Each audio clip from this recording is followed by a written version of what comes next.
I do, but mine's related to this. How long do we keep pushing this around?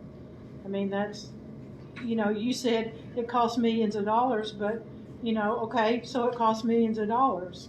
I mean, I understand what you're saying, but do we just keep pushing it to the back burner and pushing it, and then we're still faced with the same problem. We still have troubled youth, or do we just haul them off to, like you said, Craighead County, or, I mean, how long do we deal with this issue? Forever, or do we do something about it? Brett, I don't know if you heard the question. They were asking, how long do we, push off, dealing with the issue, or just sending juveniles to other counties and putting them in their juvenile detention center. So even though it costs a lot of money, when is enough essentially is what they were saying. So if you want to speak to that, and then I'll let Steve talk a little bit further on it. I think that goes back to what are we willing to accept? What are we as a society, as a community, as Greene County, what are we willing to forego? Oftentimes decisions have to be made every day, and unfortunately they have to be based on monetary background. What can we afford? What do we want to do? We prioritize in that regard, unfortunately. And so I've always been a standing proponent that, it's a kind of cliche statement that the youth, our kids are our future, and that is, while it sounds cliche, it's the truth. And on one hand, you have these kids that have no support system at home. You and I, we can't fix that. We can hold parents accountable, but we can't tell them how to parent. We can try to teach them how to parent, but at the end of the day, that part is what it is, and then they become a byproduct of their environments. It's kind of a monkey see, monkey do mentality. You've heard that term before. And so we have to figure out, as a county, as a community, as a society, when is enough enough? When are we going to say, okay, we need to address this? Because if we're like an ostrich with our head in the sand, we're just going to say, oh, hopefully this will go away on its own. Well, unfortunately, it's not going to go. And at some point or another, it's going to have to be dealt with. And I feel like being in law enforcement right now, and have been for the last 25 years, I've seen a dramatic change in the amount of juvenile crime we have, the severity of that juvenile crime. That's what the scary part is you have a lot more mental health issues. We're seeing it majorly on the adult side of things, but we're seeing just as much on the juvenile side of things. That can be, you can attest that to whether or not they, were conceived while their parents were under the influence of narcotics or alcohol or whatever. But when I was a kid, I'm almost 45, and when I was a kid, when you were eating lunch in the lunchroom, there was not a counselor from an outside agency to sit with fellow students of mine while they ate lunch. Well, that's a common occurrence now because we have so many in the system that have mental health issues or whatever the case is, temper issues, anger management issues that they're dealing with every day. And that just was unheard of when I was a kid. And many of you were a kid, that just wasn't a thing. Well, it's a major thing now. And so that just goes to show you where we're going with juvenile, whether it be mental health or physical health or what have you. But as a society, we are going to have to figure out when's the time to take action to try to rectify this. Is juvenile detention the answer? No, not by itself. We have to also mitigate this by offering or trying to offer services to these kids to get them on the right track, to get them to break that cycle. That's the big kicker. We have to break the cycle. These kids have to say, you know what, I grew up in a bad place. I don't want to live the rest of my life that way. And help them achieve that so that they become productive members of society. And then we're not, from an adult standpoint, we're not housing them in Greene County Jail later or Arkansas Department of Corrections later and paying them back people. If we can break that cycle and we can save some, that will be outstanding. I always said that when I taught the DARE program. I taught DARE for 8 years in school districts. A lot of those kids were preaching to the choir because they were raised in great homes. I knew them. I knew their parents. But that wasn't the case for the vast majority. And so your hope was that just one of those kids, you've got through to. And out of that 8 years, and I only saved one kid, it was worth every minute I spent teaching that program. And I look at this the same way. If we can save some kids from becoming statistics on the state level or on the local level as adults, then that's a job well done. I think that we're just going to have to band together and figure out when that time is. When's enough? When are we going to step forward and try to fix this? Thank you, Brad. Steve, is there anything you want to say? Yeah, something real quick over. I'll agree with you.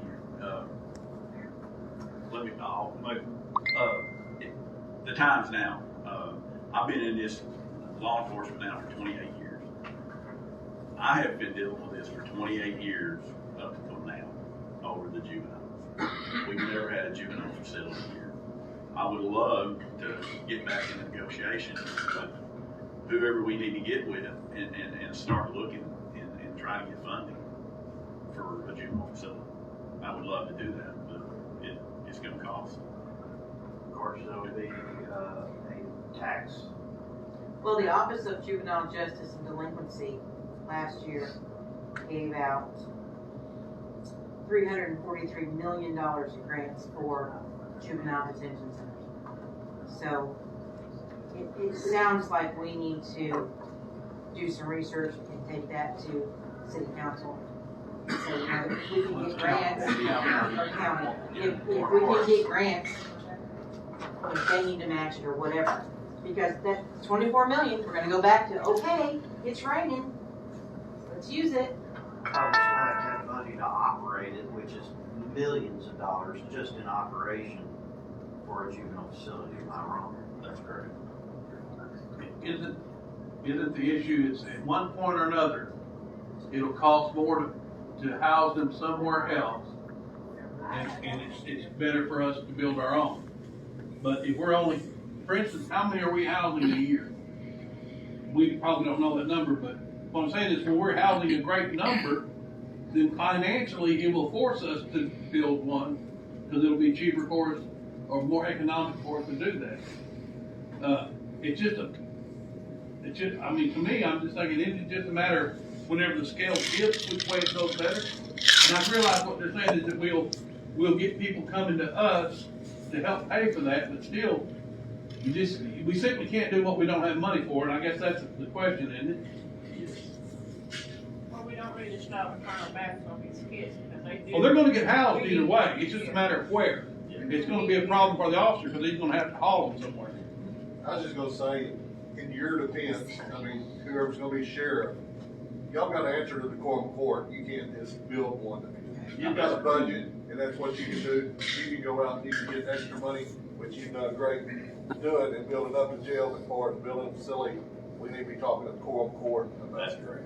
And I want to tell you, as a quorum court member, and Robbie can speak to this as well, this is not a cut and dry issue. The juvenile office doesn't answer to the quorum court. They answer to the circuit judges, and we're appropriating the funds with no control over the actions of the office.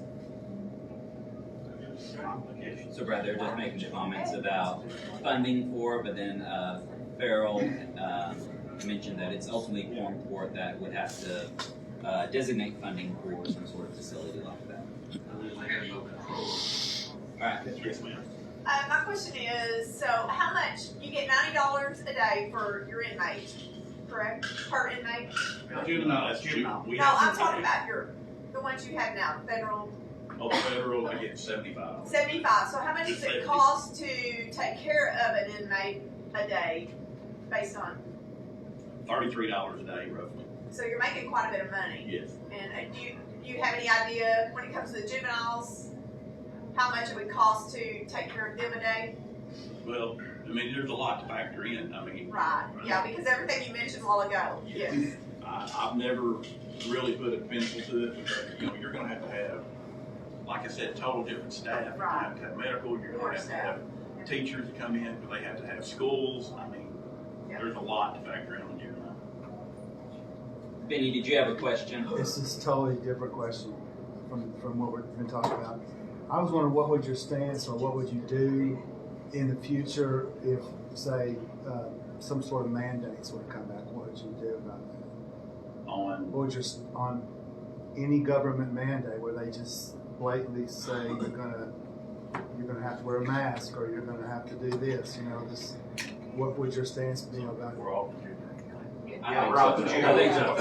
Good. I'm just talking about like the possibility of, and most likely the future will have more mandates from this retarded government we know. Are we going to go along with the retarded government, or are we going to? I'm sorry to use that word. Let me change the question, Steve. We have mandates from federal government, and then we have a state constitution. Our state constitution can be different than the mandate.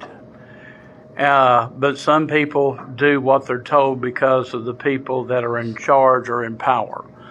You're being the sheriff of the county of Greene, or Mr. Snyder if he's elected. Are you going to stand with the Constitution of Arkansas and with the people, or would you do what the mandate says from Washington, D.C.? Yeah, that's it. You have to understand, mandates are not law. Okay, you got to understand. Mandates are not law. That's what he said. Can you hear me? I'm not going to force something on you that if you got to be responsible for yourself. I'm not going to force you to do something that's not a law. I have to enforce the laws, okay? So even when we go back to these mask mandates, believe me, when that come out, my phone at the office blew up from a lot of people in this community. Are you going to arrest me if I don't wear a mask? No, I'm not. I'm not going to do that. That's your choice, okay? That's your choice if you want to wear a mask. I'm not going to put you in jail, and I'm not going to sit here and patrol the streets looking for people that's not wearing masks. I'm not doing it, okay? So I'm going to stand for the people, with the people, okay? So that's my answer on that one. Yes. I got a question kind of along the same line. All the gun control stuff you hear going on now, talking about confiscations and all this kind of thing, in case they ban certain things. The Constitution of the United States is what you're swore to, and the Constitution says they shall not be infringed, not what somebody changes in case they would mandate put that through somebody. Would you stand up for that and try to take people's guns and things, or would you back off and say, I ain't having nothing to do with it? I want both of you answer that.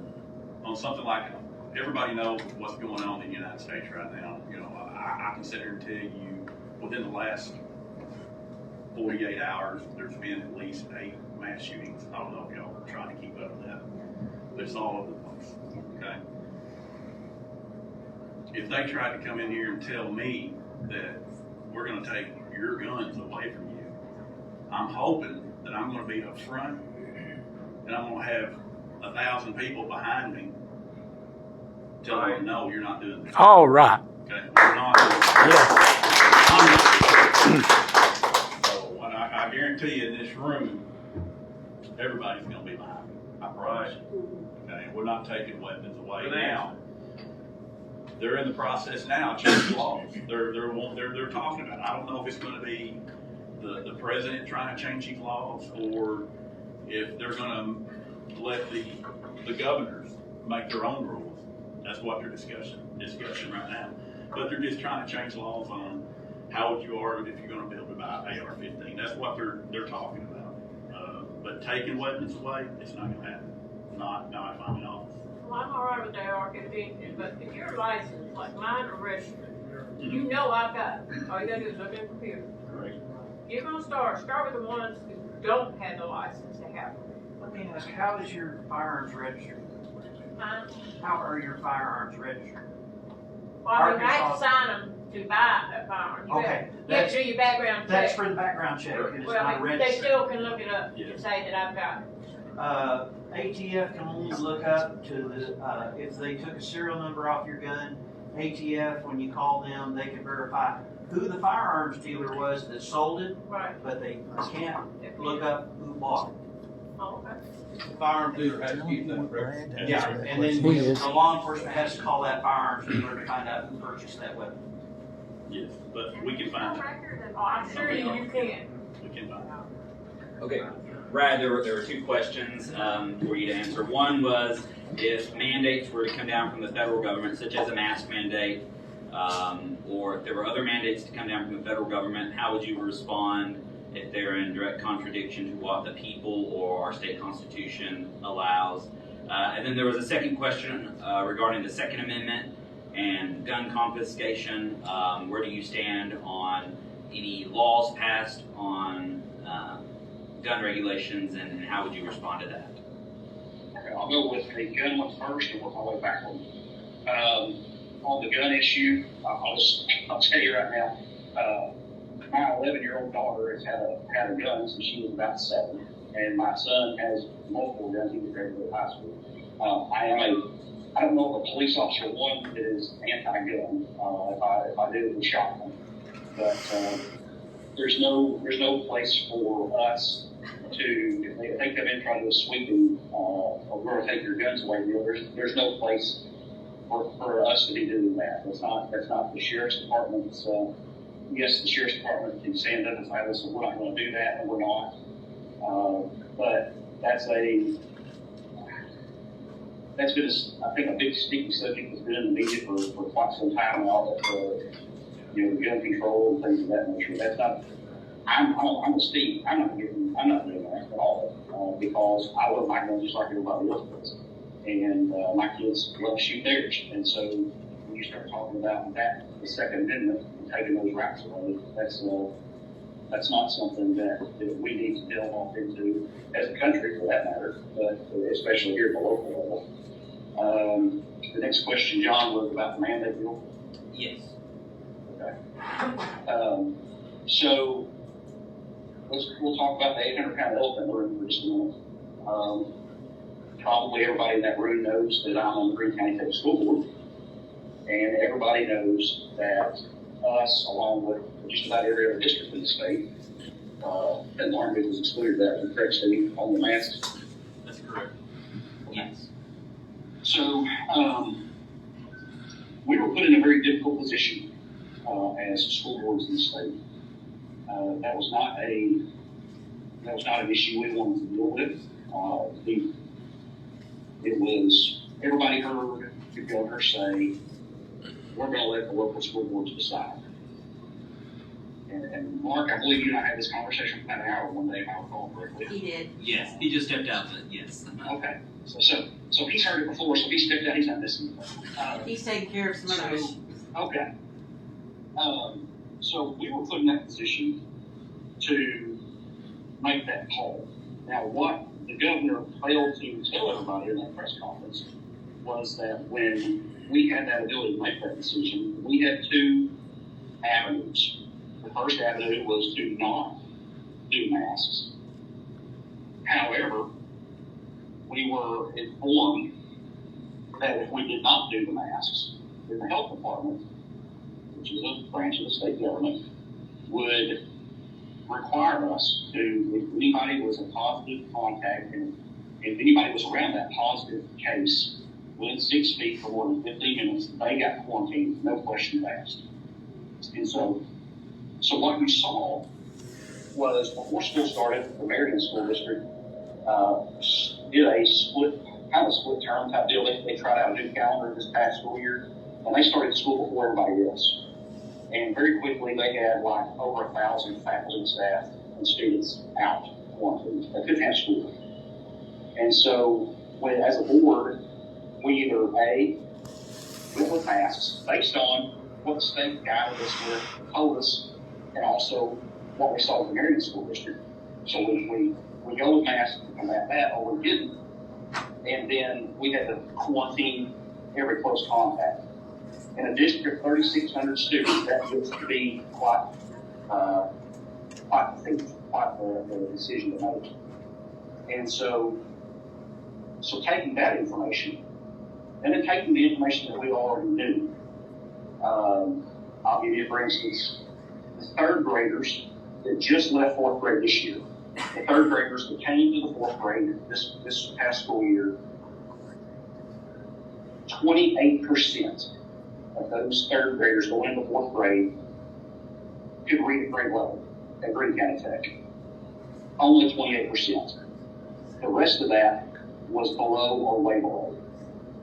So we knew going into this school year that we were behind. We lost a full 9 weeks of school the year before. Our students were behind in every category, every course. They were behind, every subject matter. So we got a huge decision to make. So you take, for me, you take your many hats that you wear off, and you put your Board of Education hat on.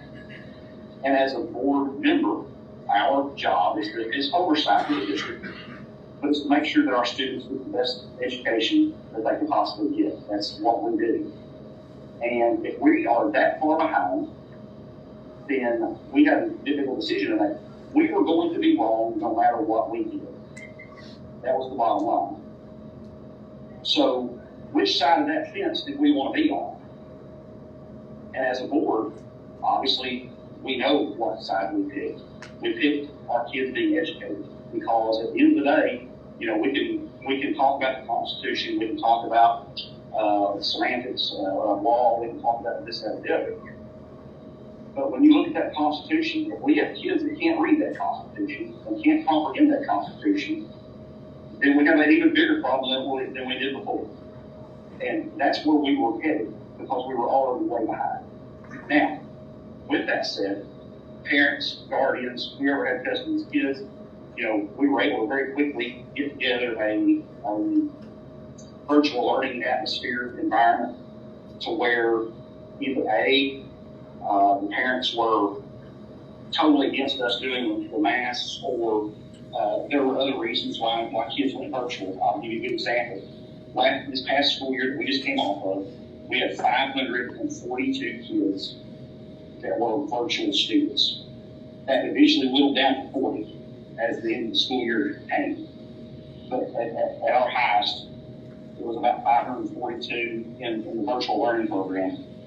Of that 542, about, and I'm having to say approximately, I don't have the exact numbers with me, about 250 of those were because of sports only, because they did not want to get quarantined. They didn't want to wear a mask, or they didn't want to get quarantined, period, because they would miss ball games. Because my son ran into that for football. He had to miss some ball games because of being quarantined. But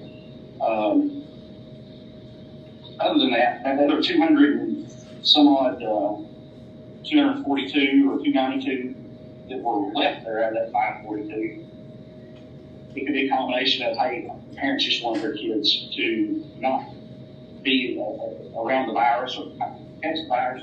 It could have been those that were adamant that they didn't want their kids to wear masks in school. There's no way to differentiate of that 292 or whatever that's left of that 542 that where that lies. And so we were in a pickle, so to speak, on what to do there. And again, it all came down to the education part of it. It had nothing to do with violating anybody's rights or anything of the sort. We had to make a decision, and it was a tough decision to make.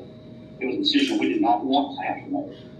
But at the end of the day, with a district as large as Greene County Tech, that was the decision that needed to be made. And I think with Marmaduke, and I don't know what reason I brought those them up is, their enrollment is not near what we are at Greene County Tech, and so they don't have as many moving parts per se as a district size of Greene County Tech does. So we had to take that step into consideration. As we saw, we had districts in our area, and I'll mention Brooklyn on this one, that tried to not do the mask. Their board voted not to do masks. A week and a half after we went with them and we were keeping kids in school, they were losing classes by the droves and had to go back and say, no, we're going to have to do the mask. And again, I've got friends on that board, and I can tell you that it was a very difficult decision for us to have to make, because at the end of the day, we had never dealt with that before. There was not a district in this United States that had to deal with that before. The last time this issue came up was the little Spanish flu that didn't happen back in the 1918, 1917 area. So this is something that we had never dealt with before. And when you're talking about kids, oftentimes you err on the side of caution. I use the analogy that when my kids have somebody spend the night with them, I am extra protective of somebody else's kid. I don't let them get hurt on my watch. I don't let them get hurt in my house. So I'm very, very protective and no finish, if you will. So you take that feeling, and I'm sure those of you that are listening right now are there in the meeting, your children had somebody spend the night with them at your house, and you know what I'm talking about. You want to be protecting those kids. Well, as a board member, you multiply that by 3,600, and that's how I feel, because I've got to take care of all those kids, and I've got to make sure that we're doing right by them. Now, is the mask the answer? I have no clue. I'm as I pointed out to, and I think I pointed out to Mark, we're the Board of Education. We're not the Board of Health. We're not epidemiologists. We're not virologists. We are cops and lawyers and car salesmen and a broad makeup of different professions. So we have to go with the information that we have on hand and try to make the very best decision we can make. Now, to move from that side of things to the law enforcement side of things. When the mask issue first came up, and like Steve said, our phones were blowing up, this, that, and the other. For the entire year of 2022, 2021 for that matter, the Paragould Police Department wrote exactly 0 tickets for mask violations. We made 0 arrests for that. And there was a reason for that. That's not something that we were going to enforce. And so the same premise, if you're asking me as the sheriff, is that what you're going to do? The answer is no. So hopefully that's the short answer. That's a long explanation for the short answer. Thank you, Brad. I know we're running close on time. Are there any other questions for Steve and Brad? Robbie, yes. I would like to know what both your plans are for housing those federal and state inmates, and also there had been a work release program that had begun. I would kind of like to know what the thoughts are on that moving forward too. I'll let you start, Steve. Okay. The federal inmates, that's the first question. Right now, we're housing roughly about 115 of them. I can go up from there or I can go down. I mean, there's not, our contract states that we have to keep about 85. I mean, that's not concrete. I mean, it can go up or down either way. There had been a question that come to me that I've shut the jail down because we've got so many federal inmates. That's not true, okay? Jail's open, it's always been open. The only thing that I had to do on the, when COVID broke out, I have to protect the people that's in that jail, okay? What I did is that I got with Paragould PD, I got with Clay County, I got with Marmaduke, and I said, hey, this is what we need to do to try to keep the numbers down. If somebody's got a failure to appear on a speeding ticket or a seatbelt or something like that, don't bring them people to jail. Cite them in, give them a new court date, and let's go on. Now, if somebody, if it was a violent crime, or if they broke into a house and robbed somebody, bring them to jail. We took them. We never shut none of that down. Okay? So, the federal inmates is bringing in a lot of money. I want to continue doing that. If it gets to the point I need to lower the population of the federal inmates, I will. But we're not that point. And I don't see it ever being to that point. Robbie, what was the second part of the question? The work release program, is that still going on? And what would you like to do going forward with something like that? Okay. Well, the work release program is something different that's not been done in the state of Arkansas through a jail, through a sheriff's department. Okay. This work release program is not always sending somebody to prison. If they mess up, if they get a drug charge or something like that, it's more trying to rehabilitate them. Okay. When they come in here, they're they're living on the street, or they may not have a job or something like that.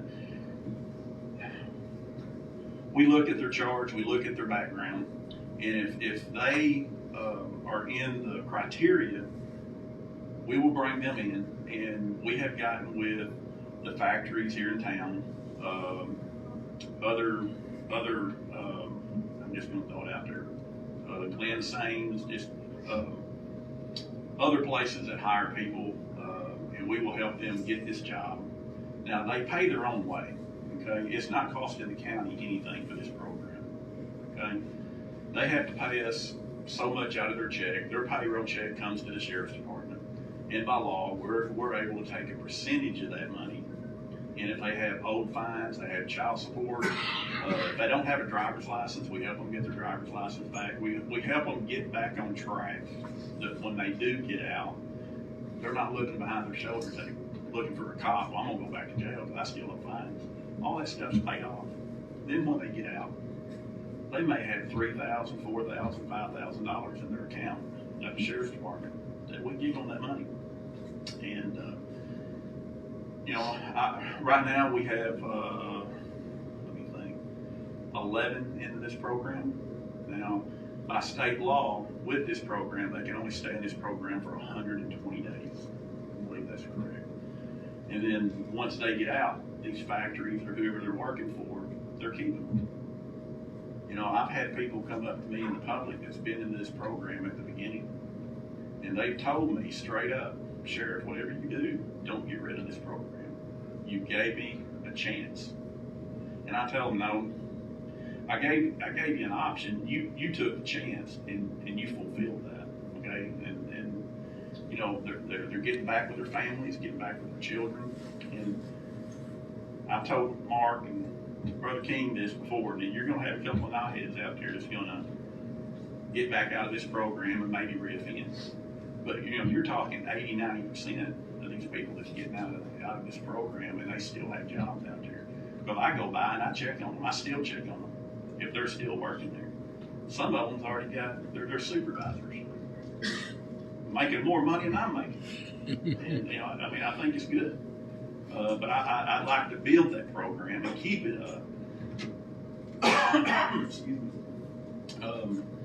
You know, we're in the progress of trying to build on in the back of the jail, to build offices back there. We talked to Black River. They've come up, we went there and talked to them. You know, if these people, you know, we talked about a trade, welding, getting them into this program. We talked about if they don't have a GED, help them get that GED in this jail. It's a work in progress. We're going to get there. Black River, they even said that they'll come out to the jail and teach these classes.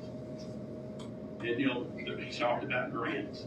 You know, because my deal was that if they get into this college, it's going to cost money. It's going to cost them, you know, a couple $1,000 to get this class. He's told me that there's grants out there for that. So we're building to help these people to get back out in the public and be a productive citizen again instead of getting back on drugs. So I'm wanting to build that program even more. I can house up to 40. I only have 11 in there right now, but we're working on it. Yes. Very good question for you, Steve.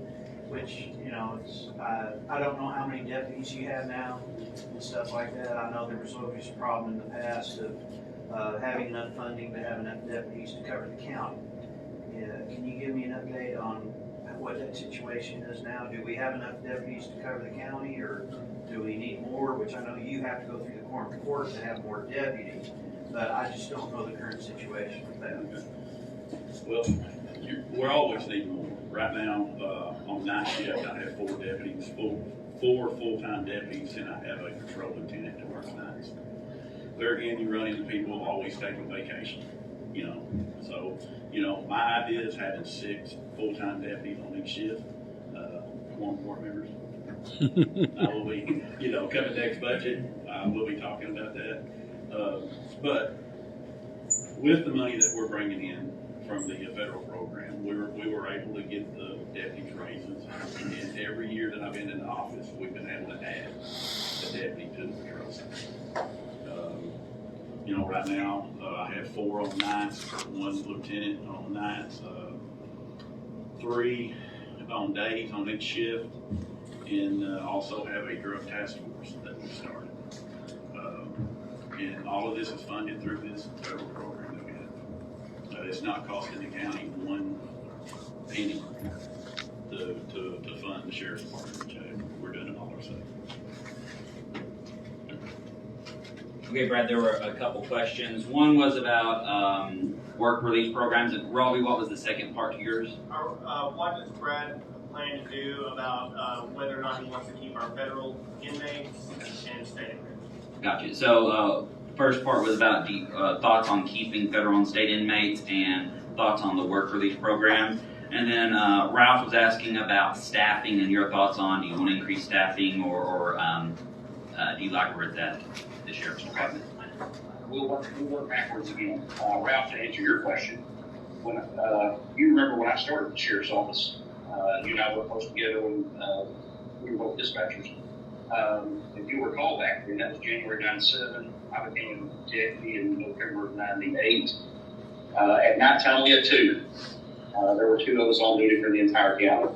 So that made things interesting, especially if you were stopping a car of folks that are intoxicated at Lake Ashball, you're back up or shook down. That made it pretty interesting for you. But so right now, you know, Steve's got 4 on nights. Back then, we had 25 years ago, we had 2. So we've not pushed up very far. And I know that's been a battle, a financial battle for every sheriff from the time that I worked for Dan Langston to Steve. So it's not an isolated problem to anybody per se. You know, it's a funding issue and always has been. And so we've not come very far. And I agree with Steve. You know, we need more. Greene County's 580 square miles, and that's a lot of area to cover.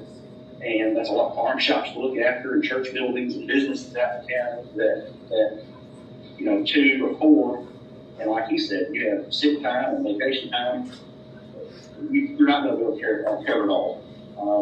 And so, obviously, the more bodies you have out there roaming around, the more likely you're going to catch somebody doing something in progress, or won't be able to solve any kind of issues, any crimes that may arise. So yes, obviously, I'm always a proponent for trying to add more coverage, and if we can pull it off financially. And I think now that's a good possibility. You have to remember, I came from the county government when money was tight. You just didn't have the tax revenue, you didn't have the tax base that we do now. And so every penny counted, and you did without, so you could have something else that you needed worse. And so in a law enforcement profession, that's not a very good way to do business, because you have deputies or police officers, in my case, that if they need something, if it's a safety issue or whatever, then we need those things. We don't need to put any mind over what we can afford. So I think that now would be a good time to have that discussion for manpower. Going back to Robbie's question about the federal state inmates.